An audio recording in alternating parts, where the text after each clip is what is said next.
Hey everybody, happy September. It's Kimmie Rose. I wanted to share with you a letter I got. This is from a cousin, and he is just an amazing child. His name is Nick, and he has been through so much in his life, but I feel like he is such an important teacher, and I thought I would share the first lesson that he can teach to everyone that he taught to me.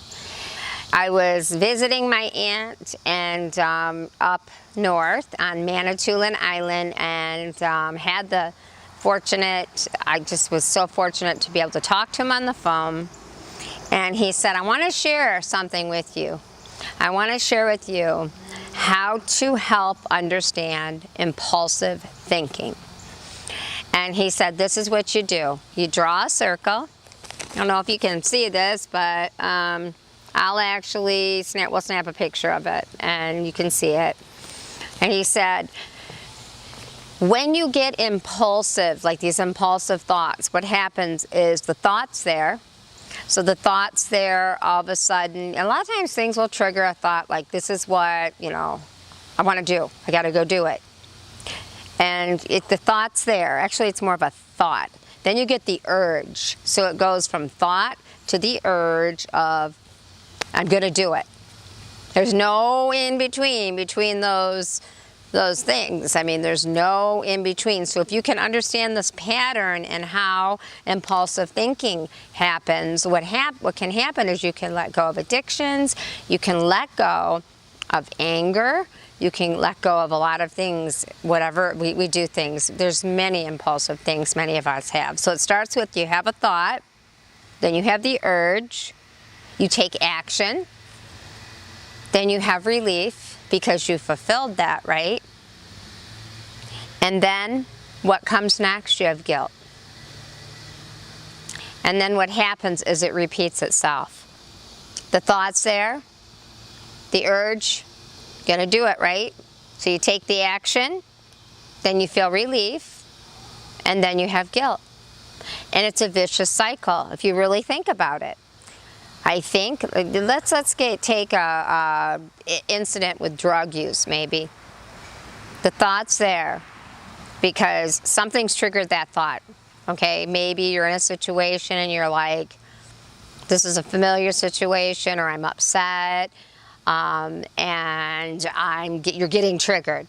So that thought's there like, okay, I'm gonna get rid of this feeling. I'm going to get rid of this feeling. So this is impulsion, this is impulsive thinking. So then you get the urge.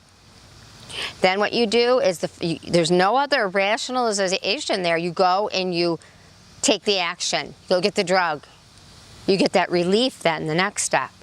And then what comes next? You feel the guilt. How do we release these things?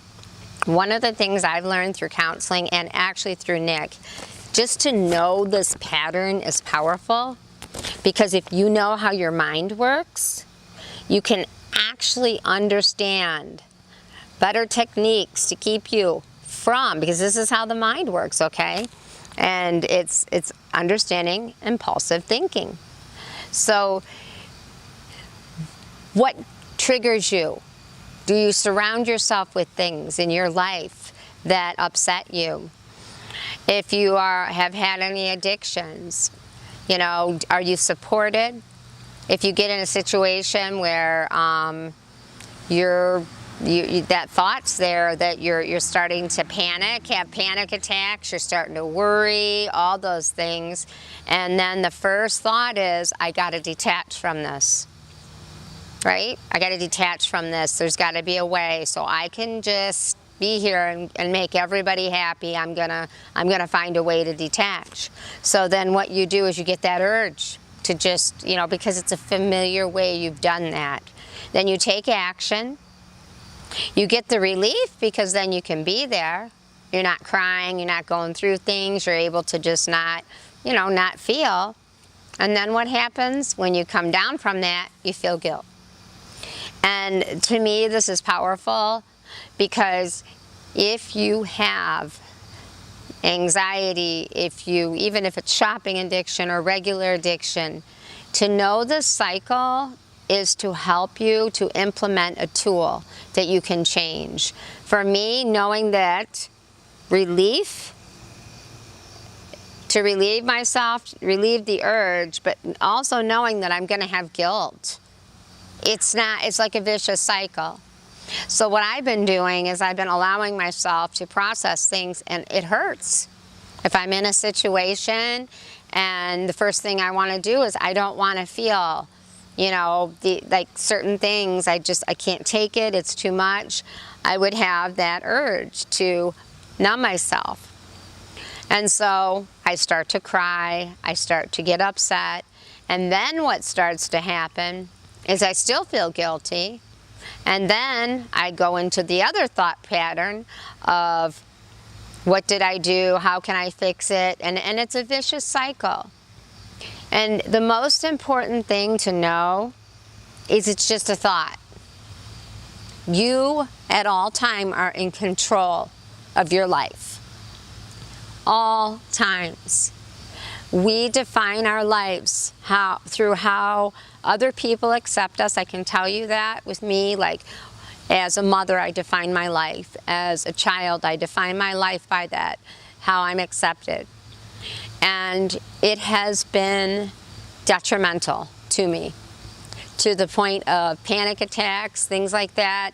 And this has nothing to do with other people. We can't blame other people. Something created it. The first thing to do is go to your core and ask yourself what created it. Make amends with the people that you love. And if they truly love you, they'll understand. Maybe it's not time for them. Maybe at some point it wasn't time for you to fix things. But on both sides of the coin, there needs to be an understanding and acceptance. And don't let people throw you into guilt. If you have addiction, if you have even addiction in your past, if you have anger, whatever it is, or you have uncontrollable anxiety, people that love you will understand that you have worked really hard to get to where you are. And they will work with you. And if they don't, let it go, let them go. And it's hard to let people go because, and you're not letting them go because they're always going to be part of your life, but you matter because you never want to return back to that addiction. You never want to return back to that really bad cycle. And so all I'm saying is it's not anybody else's fault. It's your choice to make sure you are always mindful of where you are, what creates certain things that give you these thoughts, these urges, the actions, the relief, the guilt. This is why people who have gotten out of rehab, they say you got to stay away from situations that will trigger you like that. The guilt is the biggest thing. So I work on that guilt thing. It's hard. It's a really hard thing. But I promise you, if you can follow this model, you can truly, truly empower yourself and you can stay away from the things that pull you down. I'm saying things, not people.